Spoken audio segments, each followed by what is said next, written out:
જય શ્રી રામ મિત્રો, good morning. કેમ છે તમને બધાને? આજે બસમાં ઊભા કોલેજ જવું પડ્યું ભાઈ. અને આજે હું બહુ જાજો લેટ થઈ ગયો છું ભાઈ. આજે પેલી લેબ છે ને હું લેટ થઈ ગયો છું. ઝટપટ ફટાફટ લેબની અંદર આવ્યો ને પ્રેક્ટિકલ બધા કરતા હતા ને હું પ્રેક્ટિકલ કરવા માંડ્યો.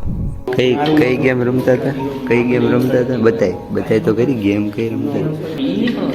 હાલ જો આવી ગેમ રમતા હતા. પૈસા જોઈએ, પૈસા તમારા કેટલા બધી પૈસા તો મોબાઈલથી કેમ. ફાઇનલી 2 કલાકની લેબ ને 1 કલાકનો લેક્ચર ભરીને અમે જમવા બેસી ગયા છીએ અને તમારો ભાઈ હેલ્ધી ડાયટ ફૂડ ફોલો કરે. અમરેલીનું રેલવે સ્ટેશન પ્રગતિમાં છે ભાઈ. પૂછ્યું મોટા હું વાંધો થઈ ગયો. બસ સ્ટેન્ડે પહોંચી ગયો ને બસ પણ આવી ગઈ હતી. આજનો દિવસ યાર એટલો સ્મૂથલી જાય છે ને એની કોઈ સીમા નથી. અને લોંગ વિડીયો જલ્દી આવે જ છે. જો તાર મમ્મીનું દૂધ લઈ જાઉં છું, વાંધો નહીં ને કાંઈ. હે